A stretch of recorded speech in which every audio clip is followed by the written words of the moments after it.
Halo, selamat hangat untuk semuanya. Terima kasih telah menyempatkan waktu untuk menyaksikan presentasi kami yang berjudul Profil Pemasaran PT Unilever Indonesia Terbuka.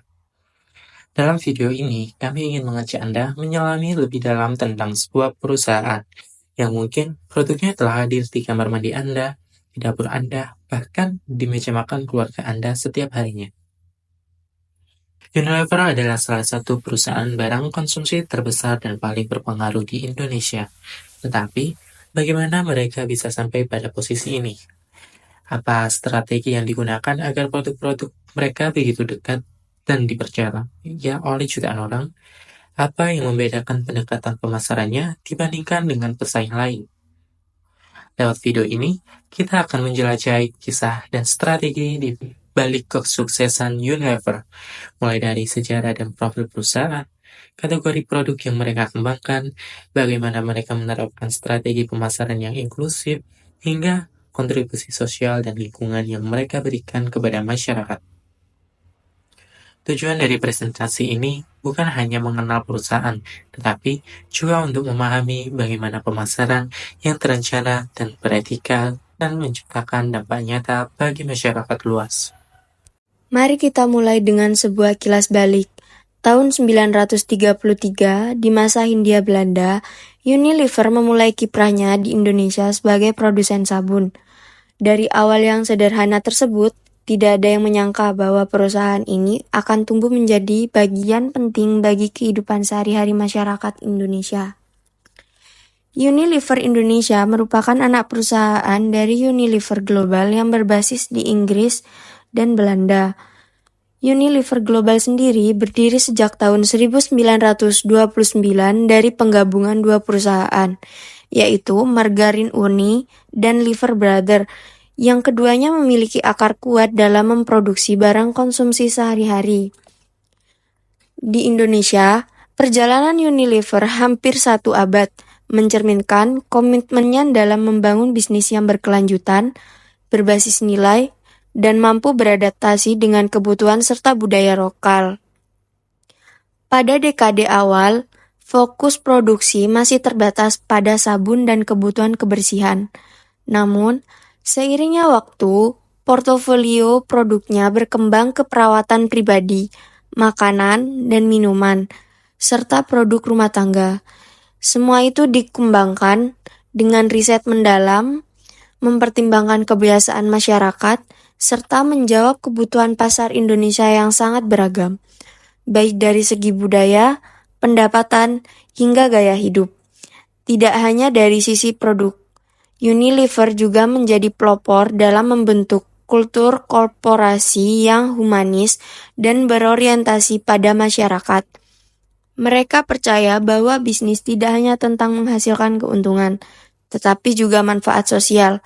Filosofi ini menjadi landasan dari banyak strategi yang akan kita bahas di scene berikutnya. Saat ini, Unilever Indonesia memiliki 9 pabrik besar yang tersebar di beberapa wilayah, serta pusat distribusi utama di Cikarang. Produk-produk Unilever menjangkau lebih dari 500.000 titik penjualan, baik toko tradisional maupun modern. Tak hanya itu, perusahaan ini juga aktif memasarkan produknya lewat platform e-commerce seperti Tokopedia dan Shopee. Mereka mengikuti perkembangan gaya belanja masyarakat modern.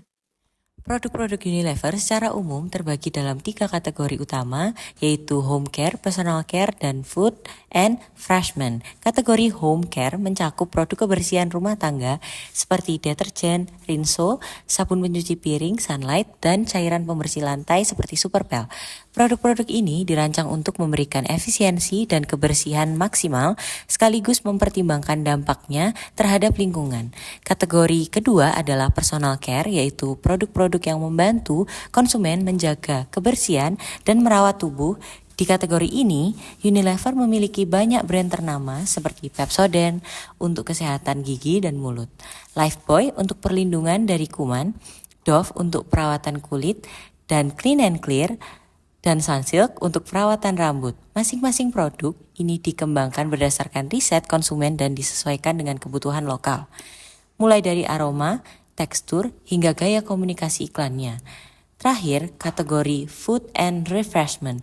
Ini termasuk Royco, Bango, Sariwangi, Buah Vita, dan tentu saja es krim Walls yang legendaris. Produk makanan Unilever tidak hanya dikenal secara rasa dan kualitasnya, tetapi juga karena inovasinya. Misalnya, kecap Bango menggunakan kedelai hitam pilihan dari petani lokal. Strategi ini tidak hanya mengangkat nilai produk, tapi juga mendukung keberlanjutan pertanian di Indonesia. Salah satu pilar utama dalam strategi pemasaran Unilever adalah fleksibilitas harga. Mereka menyadari bahwa Indonesia adalah negara dengan struktur ekonomi yang sangat beragam, mulai dari konsumen yang berada di pedesaan dengan daya beli yang terbatas hingga masyarakat urban yang mencari produk dengan nilai lebih tinggi. Untuk menjawab tantangan ini, Unilever menerapkan pendekatan segmentasi harga yang cermat. Contohnya, produk dalam membentuk saset adalah bentuk inovasi yang sangat efektif, tidak hanya menghemat pengeluaran konsumen, tetapi juga memungkinkan penetrasi produk ke segmen masyarakat yang lebih luas. Format saset ini menjadi sangat populer karena selain terjangkau, juga praktis, tidak membutuhkan komitmen belanja besar. Di sisi lain, untuk pasar kelas menengah ke atas, Unilever menyediakan produk premium dengan formula yang unggul dan juga kemasan yang elegan. Produk seperti Dove, Lux, Botanicals, dan varian Walls premium dirancang untuk memenuhi kebutuhan konsumen modern yang menghargai kualitas, estetika, dan pengalaman pengguna. Fleksibilitas harga ini memungkinkan Unilever menjangkau semua segmen pasar tanpa kehilangan identitas mereka.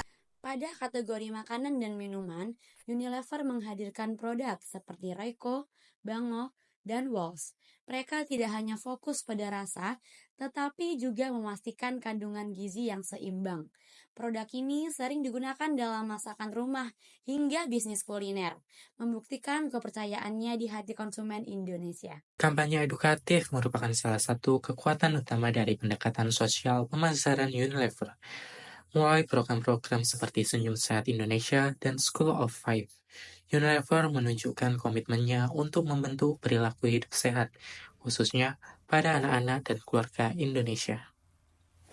Program Senyum Sehat Indonesia bekerja sama dengan sekolah-sekolah dasar di seluruh Indonesia, memberikan edukasi langsung tentang pentingnya menjaga kesehatan gigi dan juga mulut. Mereka membagikan paket kebersihan, menyelenggarakan demo acara menyikat gigi yang benar, bahkan mengadakan lomba dan sesi interaktif dengan para dokter gigi. Efeknya tidak hanya dirasakan oleh anak-anak, tetapi juga guru dan orang tua. Sementara itu, School of Five mengajarkan 5 kebiasaan hidup bersih yang sederhana, namun berdampak besar. Mencuci tangan dengan sabun, menjaga kuku tetap pendek, mandi 2 kali sehari, menyikat gigi 2 kali sehari, dan memakai pakaian yang bersih. Program ini telah menjangkau jutaan siswa dan merupakan salah satu inisiatif CSR yang paling berpengaruh dari Unilever. Di era digital, Unilever tidak hanya bertahan, tetapi juga berkembang dengan sangat adaptif. Mereka menyadari bahwa kanal distribusi tidak hanya terbatas pada toko fisik. Kini, konsumen bisa berbelanja dari rumah hanya dengan satu klik. Karena itu, Unilever membangun sistem distribusi yang menggabungkan kekuatan toko konvensional dengan penetrasi kanal digital atau dikenal dengan istilah omni-channel. Mereka tidak hanya menjual produk melalui e-commerce besar seperti Shopee dan Tokopedia, tetapi juga membangun kemitraan dengan toko-toko kecil berbasis komunitas. Bahkan ada program khusus di mana toko kelontong bisa menjadi reseller digital produk Unilever dan menerima pesanan dari konsumen via aplikasi. Selain memperluas akses produk, strategi ini juga memberdayakan ribuan toko kecil dan pelaku ekonomi mikro. Inilah keunggulan Unilever, tidak hanya mengejar penetrasi pasar, tetapi juga menciptakan ekosistem pemasaran yang inklusif, adaptif, dan memperdayakan.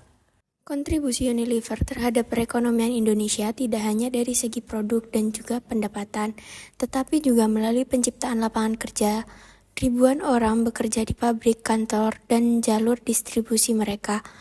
Belum lagi mitra tidak langsung seperti reseller digital, agen komunitas, dan toko kelontong yang menjadi bagian dari ekosistem distribusi mereka. Setiap produk yang sampai ke tangan konsumen melibatkan begitu banyak tangan di balik layar, dari petani yang menanam bahan baku hingga pekerja gudang dan pengantar barang. Sebagai penutup dari presentasi ini, mari kita tarik benang merah dari semua yang telah kita bahas. PT Unilever Indonesia bukan hanya perusahaan barang konsumsi yang menjual sabun, makanan, atau minuman. Ia adalah representasi dari bagaimana sebuah bisnis bisa menjadi kekuatan untuk kebaikan, baik dalam aspek ekonomi, sosial, maupun lingkungan. Dengan strategi pemasaran yang cerdas, berbasis pada riset konsumen dan teknologi, Unilever berhasil menjangkau seluruh lapisan masyarakat dengan kampanye edukatif dan keberlanjutan. Mereka membentuk kebiasaan hidup yang sehat dan bertanggung jawab. Dengan program sosial dan distribusi yang adil, mereka menciptakan dampak yang nyata dari pusat kota hingga pelosok desa. Kami harap apa yang kami sampaikan dalam presentasi ini dapat menambah wawasan Anda tentang dunia pemasaran, sekaligus memberi inspirasi bagaimana bisnis bisa tumbuh tanpa harus mengorbankan nilai-nilai kemanusiaan. Terima kasih telah menyimak hingga akhir. Sampai jumpa di next video.